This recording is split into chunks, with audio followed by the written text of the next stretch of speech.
大家好，我是老莫。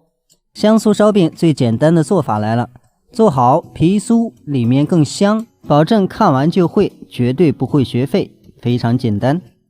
咱們還是先和面，具體的配面比例咱們放到最後。用的面粉是中筋粉，加上鹽、生筋，再加入白糖，讓它上色更好。然後再加上色拉油，這樣咱們的面就更容易保濕。把所有的材料攪拌匀，尤其是油，把油攪拌的越匀，咱們後面揉面越輕鬆。然後加入溫水開始和面，和面的時候還是要把乾粉全部打濕，做成絮狀，這樣你揉面就很容易成團。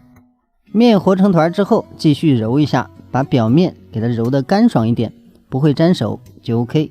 如果咱們和好的面有些地方粘手，咱們稍微鬆弛一下，它會更黏。面团鬆弛15分鐘之後，咱們取出來，這個面呢現在變得更軟，面筋得到了放鬆。然後咱們撒上乾粉，直接來揉面。這樣做最大的好處就是咱們揉面更轻鬆了，很輕鬆就能把它揉得很光滑。咱們做其他面食也是一樣，如果想讓它更好揉呢，咱們稍微鬆弛一會兒，再揉就比較輕鬆。揉好的面做成這樣的圓餅，然後用擀面杖擀開，擀的時候盡量給它擀得薄一點，不要太厚。擀好之後就像咱們畫面中這樣就可以了。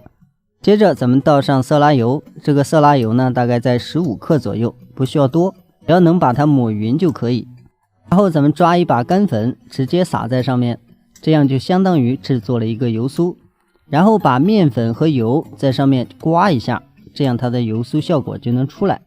這裡大家需要注意，咱們在抹油的時候，邊緣盡量不要抹到邊，稍微留個1公分的空，這樣咱們捲的時候比較好捲。捲好之後呢，先用手壓一下，因為之前有朋友說像那種包的香酥烧饼呢很難學，今天就想了一個方法，特別簡單。咱們壓扁之後，用擀面杖擀成這樣的條，然後咱們直接分成8公分左右的寬條。這個寬條呢，咱們等一下還要擀一擀。咱們切開之後，大家能夠看到畫面中呢，它的分層已經出來了。然後咱們取一塊，用擀面杖先長着擀一擀。擀的時候盡量給它擀薄，這樣咱們做好的酥層烤出來更酥。豎着擀完之後，然後再橫過來給它擀一下，這樣它的厚薄就一致，比較匀了。這裡是咱們昨天熬的蒜香豆腐醬，咱們今天就用它做馅儿，直接把馅儿倒在上面就可以。或直接把面皮对折压上去，把邊缘给它压住捏緊。這一步需要注意，咱們在捏的時候盡量給它捏得越緊越好，不然咱們烤的時候它馅兒容易出來。只要讓它有層次，不能讓它出馅兒，這是唯一的要求。然後做好之後，咱們把邊緣稍微給它修一下，修的時候一丟丢就可以，不要太多。燒餅咱們就做好了，做好之後記得要蓋一下，不能讓它風乾。接着電餅铛加上豬油，咱們要給它化開，稍微熱個5分鐘，然後再放上生坯。這個油量呢盡量多一點，越多咱們做出來之後它的口感越酥。然後咱們蓋上燜4分鐘，這個火力呢是中火，燜4分鐘之後它的顏色就像這樣。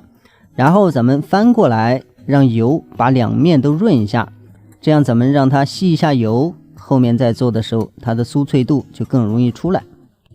上色匀之後，咱們直接放入烤盤，然後預熱一下烤箱，放入烤箱用150度烤18分鐘就可以。烧餅就出爐了，大家可以敲一下上面這一層呢是比較硬的感覺，稍微放一小會兒它就會比較酥。大家可以看，咱們輕輕的掰一下，2邊就能碎，這種狀態就是比較好的。如果咱們做的時候它不夠脆，就是說明咱們烤的火力不夠，時間也太短。我們在家裡做的時候，最主要的是這個面呢，一定要讓它稍微偏硬一點，不要太軟。太軟，咱們稍微一放，它容易回軟。现在材料也比較簡單，這裡是鹽2克，糖3克，溫水準備75克，中筋麵粉準備150克。咱們的視頻就到這裡，再次感謝您的支持和觀看，咱們下期視頻再見。